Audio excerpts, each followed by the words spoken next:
Last episode में हमने देखा कि चू के फादर एल्डर से कहते हैं पता करो ऐसा हॉस्पिटल जहां अच्छी सेवाएं मिलती हो और ऐसा कोई डॉक्टर जो उस लड़की की हालत में सुधार कर सके। और अभी उस लड़की की उम्र ही क्या है, उसके सामने उसका पूरा जीवन है। अब एल्डर कहता है चिंता ना करे, मैं इस मामले में कुछ करता हूँ। अब आगे एपिसोड नंबर 28 की स्टार्टिंग होती है और हमें सेन्यू डिजर्ट शॉप दिखाई जाती है जहाँ पर सॉन्ग किचन में एंटर हो रही होती है और यान उसे देखकर उससे कहती है सॉन्ग क्या तुम काम शुरू करने की हालत में हो और क्या तुम पूरी तरह ठीक हो गई हो। तब सॉन्ग जवाब देती है वो मेरा सर अभी भी थोड़ा दुख रहा है लेकिन ये इतनी सीरियस बात भी नहीं है, इसलिए चिंता करने की कोई जरूरत नहीं है। और जैसे कि तुम्हें पता तो है कि परीक्षा निकट आ रही है तो फिर मैं छुट्टी कैसे ले सकती हूँ और अभी भी मुझे बहुत प्रैक्टिस करनी बाकी है। फिर यान कहती है सॉन्ग तुम तो सच में बहुत ही मेहनती हो और मैं तो तुम्हारे सामने कुछ भी नहीं हूँ, मेरी तो आज काम करने की इच्छा ही नहीं हो रही है। तब सॉन्ग कहती है क्या कहीं तुम भी तो बीमार नहीं हो गई हो।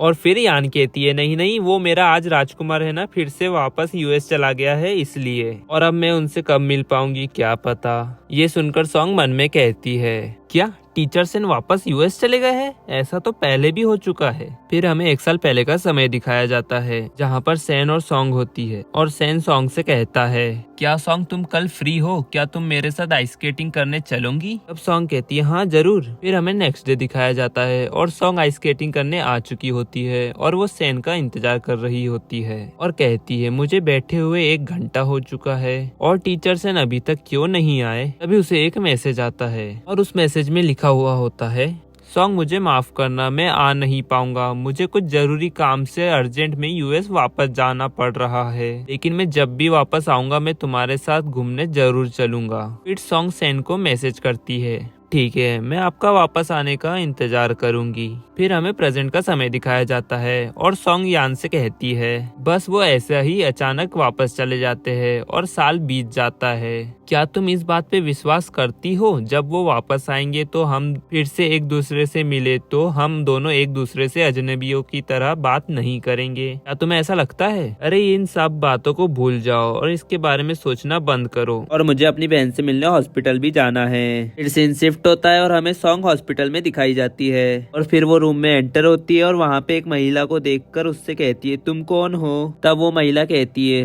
हाय मैं नई केयर टेकर हूँ, आप जरूर मिस सॉन्ग होंगी और मुझे यहाँ पर आपकी मॉम ने काम पर रखा है और मेरे साथ एक और केयर टेकर है जो आपकी बहन का ख्याल रखेगा, वो अब तक घर पहुँच चुकी होंगी। तब सॉन्ग कहती है आपने कहा कि मेरी मॉम ने आप दोनों को यहाँ पर काम पे रखा है और दूसरी केयरटेकर पहले ही आके जा चुकी है। फिर वो महिला कहती है हाँ इसके साथ ही आपकी बहन को वीआईपी वार्ड में ट्रांसफर कर दिया है, बस हम उन्हें ले जाने की तैयारी कर रहे हैं। अब सॉन्ग कहती है क्या। फिर सीन शिफ्ट होता है और हमें सॉन्ग उसकी मॉम के घर दिखाई जाती है और वो गेट खटखटा रही होती है और कहती है मॉम गेट खोलो जल्दी करो। फिर उसकी मॉम गेट खोलती है और कहती है सॉन्ग तुम यहाँ क्या कर रही हो और क्या तुम्हारे साथ मेरे दामाद भी आए हैं। फिर सॉन्ग अंदर आते हुए कहती है नहीं वो नहीं आए हैं, ये सब बातें छोड़ो, मुझे सबसे पहले ये बताओ कि आपने बहन के देखभाल के लिए केयर टेकर क्यों रखे हैं। हम पहले से ही इतने गरीब है और मुझे ये बात समझ नहीं आई कि आपने बहन को वीआईपी वार्ड में ट्रांसफर कर दिया, ये जानते हुए कि हमारे पास पैसे नहीं है। फिर मॉम कहती है क्या तुम भूल गई हो कि हमारा परिवार रातों रात अमीर हो गया है, अगर हम चाहे तो आसानी से 1000 केयर टेकर को काम पर रख सकते हैं, तो ये 2 केयर टेकर की तो बात ही छोड़ दो। और इसके अलावा इन लोगों को प्रोफेशनल्स माना जाता है हेल्थ केयर इंडस्ट्री में और हमें इसके बारे में कुछ भी नहीं पता है, तो फिर तुम्हारी बहन की देखभाल के लिए उनसे बेहतर कौन हो सकता है। फिर सॉन्ग कहती है मैं ऐसा नहीं होने दूंगी, मैं कल ही उन दोनों को काम से निकाल दूंगी। तब मॉम कहती है तुम ये क्या बकवास कर रही हो, अगर अपना बोझ हल्का करने के लिए किसी को पैसे देना भी पड़े तो इसमें क्या गलत है, और मैंने कितनी मेहनत की अपने जीवन में पैसे कमाने के लिए और तुम उन दोनों को नौकरी से निकाल देने की बात कर रही हो। फिर मॉम चिल्लाते हुए खड़ी होती है और कहती है सॉन्ग तुम ऐसा मत सोचो कि तुम अब चू परिवार की मालकिन के पद पर बैठ गई हो तो तुम कुछ भी कर सकती हो, और तुम भूलो मत कि इसके पीछे मेरा ही योगदान है और मेरी वजह से ही तुम चू परिवार में शादी कर पाई, और उस हाथ को मत काटो जो तुम्हें खाना खिलाते हैं सॉन्ग। फिर सॉन्ग कहती है मॉम मेरा वो मतलब नहीं था। अभी मॉम सॉन्ग को धक्का देती और कहती है, तुम किस तरह की बेटी हो, तुम्हें एक अच्छा व्यक्ति और तुम्हारी एक अच्छे परिवार में शादी हुई है। तुम अपनी माँ और बहन को इस गरीबी के जीवन में फंसा देखते हुए तुम मस्त आरामदायक जीवन व्यतीत कर रही हो और हमें दुखी देखकर तुम मस्त खुश हो रही हो।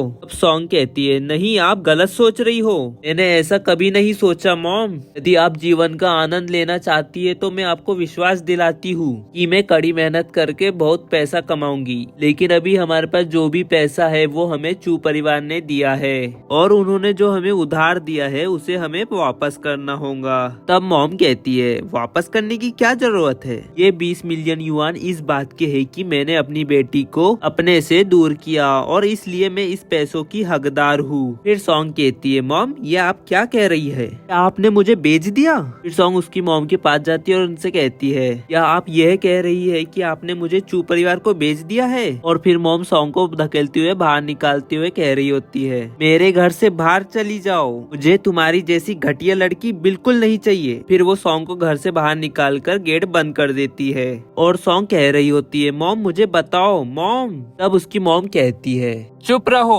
18 साल पहले तुम्हारे पे तरस खाने के बजाय मुझे तुम्हें बाहर फेंक देना चाहिए था। क्या तुम जानती हो मैं तुम्हें सड़क पर छोड़ देना चाहती थी, पर मैंने तुम्हारे साथ ऐसा नहीं किया, पर मुझे अब इस बात का अफसोस हो रहा है। ये सुनकर सॉन्ग रोते हुए कहती है, या आपने मुझे पहले ही छोड़ने का मन बना लिया था, मैं एक छोटी बच्ची थी, आप ऐसा कैसे कर सकती हो।